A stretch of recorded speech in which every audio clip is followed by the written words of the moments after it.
Durante 21 años, Nueva York ha celebrado las contribuciones culturales, sociales y artísticas de las comunidades latinas que dan vida a la Gran Manzana. En este episodio nos trasladamos a Queens, a la sede de Se Hace Camino Nueva York, para conversar con Yatziri Tovar, vocera de esta organización, sobre el trabajo con las familias inmigrantes, el impacto del aumento de los operativos de ICE en la ciudad y la importancia de conocer nuestros derechos ante una redada. Además, hablamos sobre el papel de la comunidad inmigrante de cara a las elecciones de noviembre y la importancia de la participación cívica. Luego, desde el emblemático edificio de America Society, Carmen Bollosa conversa con la escritora e historiadora cubano-americana y ganadora del premio Pulitzer, Ada Ferrer, sobre su más reciente libro Guardiana de mi estirpe, Memorias de una hija inmigrante. Y continuando con la fiebre del deporte más popular del mundo, el fútbol, cerramos con Ismael Alba, propietario de Buenos Aires, un restaurante que es mucho más que un referente de la gastronomía argentina. Es un espacio donde convergen la pasión por el fútbol, la literatura y el cine. Y ahora, vamos con Yatziri Tovar.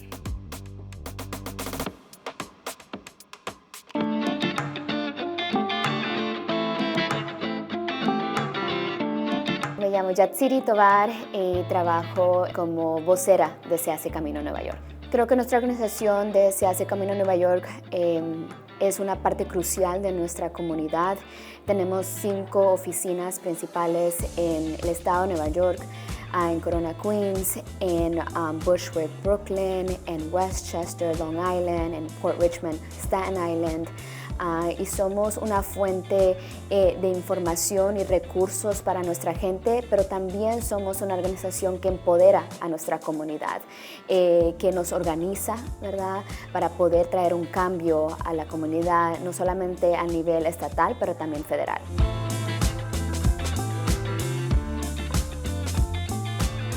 Bueno, por los últimos meses, desafortunadamente, sí hemos visto en nuestros vecindarios que ICE está presente, ¿verdad? Está arrebatando a nuestra gente de las calles, está separando familias.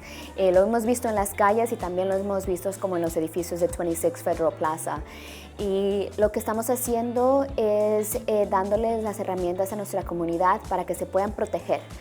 Bueno, son muchos mensajes que le estamos dando a la comunidad, ¿verdad?, sobre cuáles son sus derechos, más que nada si se encuentran con un oficial de ICE. Por ejemplo, si ICE va a su puerta, ICE no puede entrar a su puerta al menos que tenga una orden firmada por un juez. Eso es muy importante que la gente sepa ese derecho, ¿verdad?, sepa que se tiene que mantener calmado, sepa que no tiene que firmar ningún documento, especialmente si no lo ha visto un abogado. Tiene el derecho a que un documento sea traducido, ¿verdad?, al idioma que ellos entienden. ¡Pueblo lucha y lucha y Jopo no escucha! ¡No somos uno! ¡No somos 10! ¡Somos millones! Bueno, la gobernadora hace unas semanas firmó un paquete de legislación que brinda protecciones para inmigrantes. Una de ellas en ese paquete es ponerle fin a los contratos de 287Gs, que son contratos entre la policía local y ICE en todo el estado. Sabemos que teníamos uno aquí mero en Nassau, Long Island. Eso fue un paso muy importante. También brinda protecciones para las escuelas, porque ICE no puede entrar a las escuelas. Las escuelas son consideradas locaciones sensibles, igual como los hospitales y las iglesias. Son muy buenos pasos que la gobernadora puso, y esos pasos y esa legislación se pasó por el esfuerzo de nuestra comunidad, ¿verdad? Día tras día, por los últimos meses, nosotros y otras organizaciones estuvimos en Albany poniendo esa presión, poniendo ese punto enfrente de la gobernadora diciendo necesitamos protecciones, necesitamos ya, porque sabemos que tenemos algunas desprotecciones al nivel de la ciudad, pero las necesitamos a nivel estatal.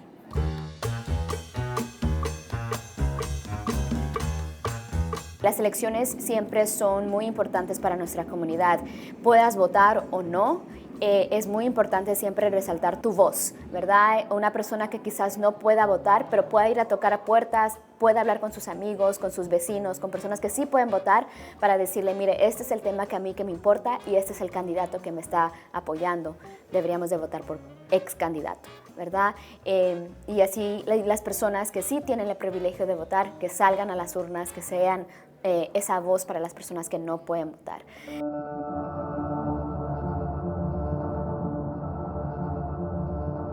Bueno, sabemos que esta administración lo que ha hecho, incluso lo hizo hace unos días, fue darle mucho más dinero, ¿verdad? Estamos hablando de billones de dólares a ICE y al Departamento de Homeland Security para que siga aterrorizando a nuestra gente. Y en realidad lo que se deberían de enfocar es poniéndose los recursos para que la gente pueda tener una vía a la ciudadanía, ¿verdad? Hay gente que ha vivido aquí muchos años, ¿verdad? Que es lo que quieren, ¿verdad? Ser reconocidos por este país, y una de las formas que lo puede hacer es dándole ese vía a la ciudadanía. Incluso lo estamos viendo con personas que tienen DACA. Constantemente estamos viendo más y más casos de personas que tienen DACA que ya sometieron sus documentos para que se les renueve y han pasado meses y no han escuchado nada. Incluso algunos ya no tienen la protección de DACA porque no han escuchado nada sobre su renovación. En vez de enfocarse en tanto dinero para ICE y para agentes que aterrorizan a nuestra gente, para que nuestra gente pueda trabajar con dignidad, ya no sentirse tan vulnerable. En vez de atacar a nuestra comunidad, deberían de darle una vía a la ciudadanía.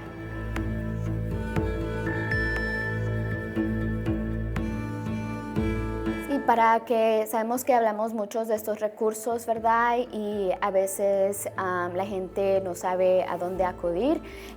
Sin salir de su casa, también lo que pueden hacer es visitar nuestra página web, que es nosprotegemos.ny.org. Ahí van a buscar una lista de recursos, va a haber diferentes información sobre qué hacer si ICE viene a tu casa, a tu trabajo, si lo encuentras en la calle, incluso cómo poder grabar una redada de una forma que tú te sientas cómodo y que no te pongas en peligro.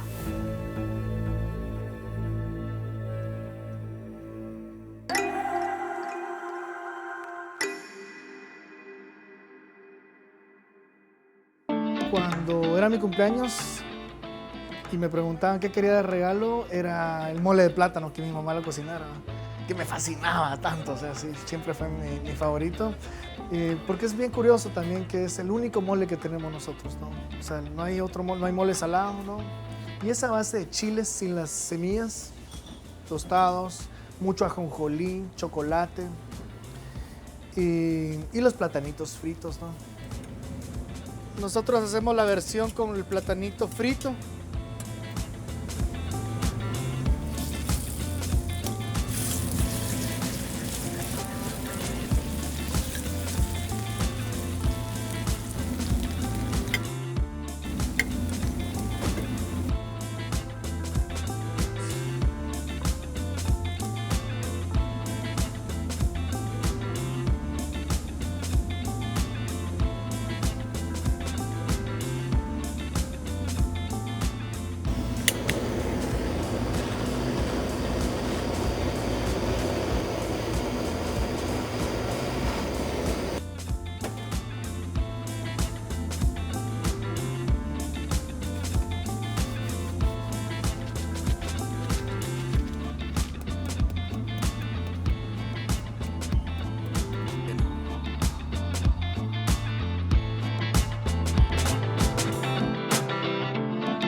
En Guardiana de mi estirpe, Memorias de una hija inmigrante, Ada Ferrer nos presenta un relato profundamente íntimo y multigeneracional que explora la migración, los secretos familiares y las heridas de la separación tras la Revolución Cubana.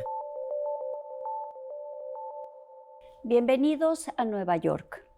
Soy Carmen Boullosa, Hoy vamos a tener una conversación con una escritora, historiadora, un personaje extraordinario. Es ganadora de un premio Pulitzer, fue becaria Guggenheim. Su último libro, su libro más reciente, es no su primera, sino su segunda memoria. Ada Ferrer, muchísimas gracias por acompañarnos hoy. Gracias por la invitación y es un honor estar contigo hoy. ¿Qué es para ti lo similar entre investigar como historiadora a investigar como la escritora que eres también? Para mí lo principal es escribir de una manera que el lector quiera seguir leyendo. En mi obra histórica, historiográfica, que publiqué 3 libros de historia antes que la memoria, siempre he querido encontrar historias que revelen algo grande, pero que sean a la vez historias muy humanas, historias de personas común. En el libro sobre Cuba, por ejemplo, encontré el caso de un vicepresidente norteamericano que hizo su toma de posesión en una plantación azucarera en Cuba en 1853. O sea, que se convirtió en vicepresidente norteamericano en Cuba. Cuéntanos esta historia, los porque mandaban, es preciosa. Unos médicos norteamericanos en esa época, a mediados del siglo XIX, pensaban que ir a un ingenio azucarero y sentarse en la casa de calderas, mientras los esclavizados estaban procesando el azúcar y haciendo ese trabajo manual tan difícil. Ellos se sentaban, se tomaban su café, una infusión, ¿no?, de azúcar y de mieles y esas cosas, y eso lo iba a curar. No lo curó, se murió a los pocos claro días. Que no, pero, la cura del azúcar, la cura, sí, del, la azúcar cura del azúcar, suena exacto. exactamente lo contrario de una cura que uno pensaría que le hace falta a un sí, enfermo. Sí. Pero es muy interesante cómo cuentas una historia que desde el lado mexicano es muy fascinante ver. No, y también, por ejemplo, José Martí es la persona más conocida de la historia de Cuba, ¿no? El más grande intelectual de la nacionalidad cubana, pero vivió más tiempo en Nueva York que en Cuba. Entonces yo miro su etapa en Nueva York y lo miro no solo como esa figura cubana, ese intelectual, escritor, patriota cubana, pero también lo miro como un inmigrante. Entonces eso es lo que me gusta hacer, ¿no? Buscar esas conexiones que no siempre saltan a la vista en primera plana. Entonces en este libro nuevo es una historia muy humana, muy humilde de mi propia familia. Y yo pienso que contar esas historias y contar la tragedia de las familias separadas es una historia que impacta a todo el mundo, a casi todo cubano, no importa su política y no importa su ideología. Entonces me parece que las historias de familia también tienen la capacidad de que las personas se vean reflejadas en las historias de otros. Que estas historias de familia, una persona muy comunista a lo mejor se reconoce. Y una persona muy anticomunista también se reconoce, ¿no? Porque esto ha afectado a todo el mundo. Entonces me parece que sí, que insistir en contar las historias de familia desde un punto de vista humano, con pasión y con compasión, es una manera de insistir en que lo político en esto no es lo más importante. Yo me acuerdo la primera vez que fui a Cuba, en el 1990. Yo tenía 28 años. Cuéntanos antes a qué edad saliste de Cuba. Yo salí de Cuba a los 10 meses. Salí con mi mamá en el 1963 de Brazos. Dejamos atrás a su hijo, mi medio hermano, Poli, y salimos en abril de 63. Llegamos a México. Estuvimos 2 meses en México y después en Nueva York y casi me crié en New Jersey.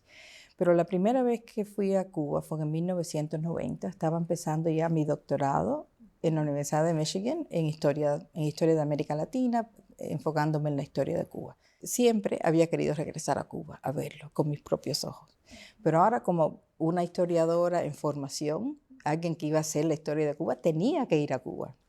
Entonces fui a Cuba, ese primer viaje me pasé 1 mes en el 1990 y regresé. Y cuando eso no habían teléfonos móviles, habían las cámaras con rollito y eso, entonces tiré muchas fotos, a lo mejor debí tirar más fotos, pero tiré bastantes fotos. De hecho, en tu libro, La historia americana de Cuba, pues nos muestras el despojo del que fue objeto Cuba. Sí. Lo haces también en tu memoria. Y en ese caso, los secretos tú no los conocías. No, muchos no. Bueno, yo sabía siempre que mi mamá había dejado a mi hermano en Cuba porque me crié esperando que un día Poli llegara y se uniera a nosotros. Entonces, esa historia la conocía, pero lo que no conocía era lo que le había pasado a Poli estando nosotros aquí. Y de eso me enteré después de la muerte de mi mamá y la muerte de mi hermano cuando descubrí las cartas que Poli le había escrito a mi mamá. Entonces, eso lo sabía, pero para el libro empecé a hacer investigaciones sobre los antepasados y descubrí a la bisabuela de mi abuela. Que nació esclava. Nació libre en África. Pero bueno, vino a principios, pensamos, del siglo XIX y en Cuba tuvo como 5 o 6 hijos, incluyendo la abuela de mi abuela. Entonces pude trazar esa historia que no la conocía. Esos sí nacieron esclavos. Esos sí nacieron esclavos. Entonces ella en algún momento, y no sabemos cómo, consiguió su libertad. No sé si se la compró o si un amo la liberó, pero en un censo creo del 1863 sale como mujer negra libre. Bueno, creo que no nos va a alcanzar el tiempo para completar toda la historia que nos encantaría escuchar, pero me gustaría que tú, como bebé inmigrante, que hablaste de esta manera tan hermosa de Martí como inmigrante y el momento en el que estamos viviendo ahora, ¿qué nos compartes ante esto? Yo llegué a este país con 10 meses. No, perdón, con 1 año, porque los 2 meses en México. Y todavía me siento como inmigrante, siempre, como inmigrante, como hija de inmigrante que me crié traduciendo para mis padres. Entonces, este libro, una de las cosas que trata de hacer es humanizar la experiencia inmigrante. La gente no se van de sus países para pasarlo bien, se van muchas veces porque sienten que no le queda de otra. Y para venir pierden mucho, dejan mucho atrás. Y esa es una experiencia muy dura, a veces muy triste. Entonces yo cuando oigo a los políticos de hoy hablando de inmigrantes como si fueran todos criminales, me siento enfurecida, ¿no? Que no lo aguanto, no lo soporto. Entonces yo lo que quiero es que esta historia, que es una historia de una familia inmigrante pasando mucho trabajo, tratando de vivir, de salir adelante, le enseñe a la gente otra mirada hacia esa experiencia. ¿Y Nueva York qué es para ti? Fíjate, algunas veces cuando viajo fuera del país y la gente me pregunta de dónde soy, lo que siempre me viene a la mente es de Nueva York. Es aquí donde me siento en casa, más que en otro lugar. Es tu casa. Sí. Muchísimas gracias, Ada, de nuevo, y gracias a la America Society por recibirnos.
Buenos Aires se ha mantenido durante más de 2 décadas como un refugio para celebridades y amantes de la gastronomía argentina. En Nueva York, la clave de su permanencia, según su propietario Ismael Alba, es una fórmula tan sencilla como poderosa: trabajo duro y actuar siempre con honestidad.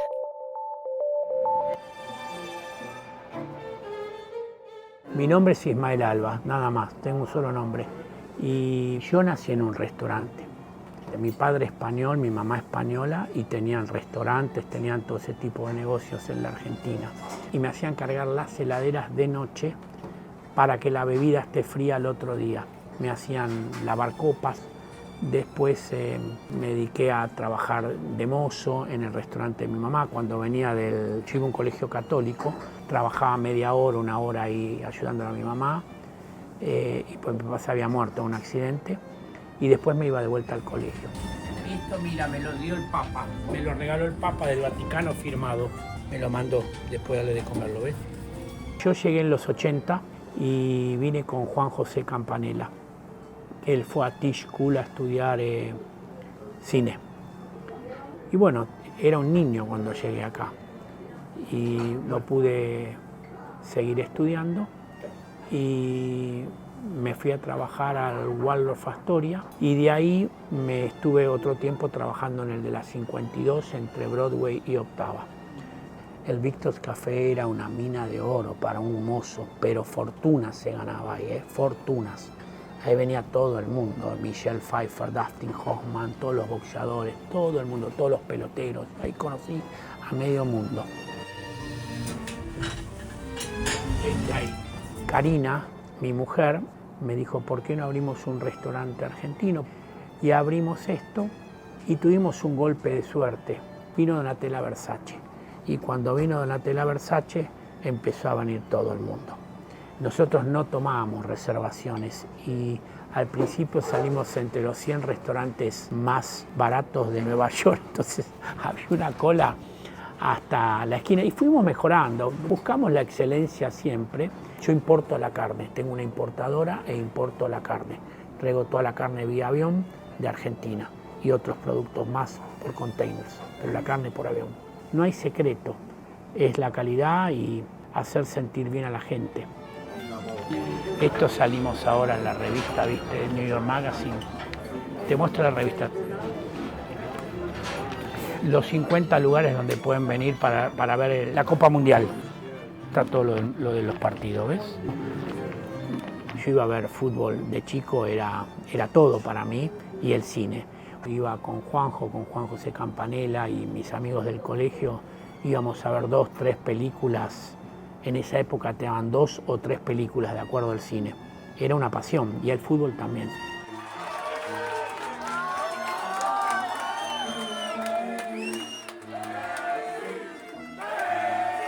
Bueno, de la familia de Messi vino todo el mundo, menos Messi. La mujer vino cuando estaba embarazada el tercero. Han venido muchos jugadores acá, ¿eh? Ahí están las camisetas, mira, firmadas. Esta es Maradona, mira. Ahí tenemos el altar de Maradona, ¿lo ves? Era Dios, ¿viste? Maradona, después que le hizo el gol a los ingleses, es como que la venganza por las Malvinas, por la guerra esa. Así lo entendió la gente en la Argentina. Yo creo que es mucho trabajo, mucho sacrificio. Es muy difícil mantener un restaurante. Hoy en día es muy difícil conseguir gente para trabajar. No hay. No hay. No hay gente por este tram. Se ha ido todo el mundo. Yo tengo, por suerte, toco madera, tengo gente de hace muchos años. Si tuviera que abrir esto de vuelta, no sé si sería tan successful en una palabra, porque es muy difícil conseguir gente. Y te llaman y te dicen no puedo ir. Y a ver, ser un camarero en Estados Unidos es de escuela, ser un chef es de escuela. En muchos países no es escuela, acá es escuela, pero es diferente lo que hay hoy en día. Se está perdiendo lo que había antes en el Waldorf Astoria, se está perdiendo ese servicio europeo que había acá, italiano, francés. No lo veo como antes yo. New York no es para todo el mundo, es una ciudad muy fuerte, muy, muy fuerte. Yo hago todo por escrito. Acá, trabajador que entra, le damos todo por escrito, las horas, le damos todo para que firmen. La honestidad en los papeles. Mi mamá me enseñó, haz bien y no mires a quién. Yo soy muy estricto, soy muy, muy, muy recto, pero me gusta ayudar a la gente, me gusta ayudar. Haz bien y no mires a quién. Acá hay un mozo que se lleva $3.000 semanal. Y a veces más también, pero la plata es un medio, no es un fin. Y New York es único para ganar plata. Pero tenés que ser mozo, tenés que saber el servicio, tenés que conocer la gente, tenés que ser rápido. Los 2 camareros principales que hay acá hacen de todo. pero hay que trabajar, no queda otra. Mira, a mí los cubanos me enseñaron, me decían, el dólar es del mismo color, no destiñe. Y otra cosa, acá no sabes quién es quién. Acá ha venido gente de mucha plata, Penélope Cruz, Matt Damon, De Niro, han venido muchas personas. Se trata por igual a todo el mundo. Mira, esta es la de James, firmada. Y ahí tienes otro de la selección colombiana. La satisfacción más grande fue haberle dado de comer al Papa Francisco. Lo demás es gravy, ¿me entendés? Después del Papa no hay nada más. Es lo único que puede haber arriba. La satisfacción de haber estado con el Papa. Ya está, no hay más. Aparte, ¿a qué Papa le dimos de comer? Para mí el uno, lejos. Mira, del Vaticano. A Ismael Alba y a todos los trabajadores del restaurante Buenos Aires de Nueva York. Con afecto y recen por mí. Francisco, marzo del 2023. Él dijo una frase, ¿quién soy yo para juzgar? Antes de juzgarme a mí mismo, no soy nadie, a la gente. Nunca me voy a olvidar, no, y aparte, qué persona. La verdad, vivía como pensaba. Poca gente es así. Todas esas cositas son dichos, mirá lo que dio. En Dios confío, los demás pagan al contado.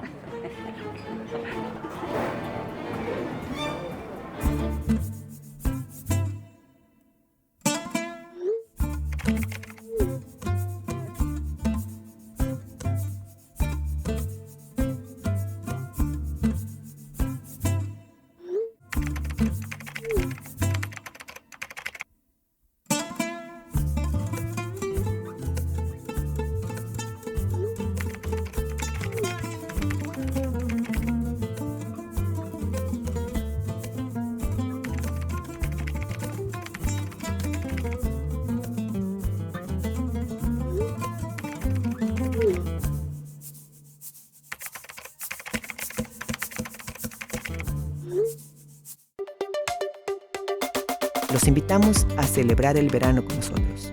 No se pierdan nuestro próximo episodio. Hasta la próxima. No te olvides de descargar la app de Kuni TV gratis y descubre historias humanas en profundidad con Nueva York.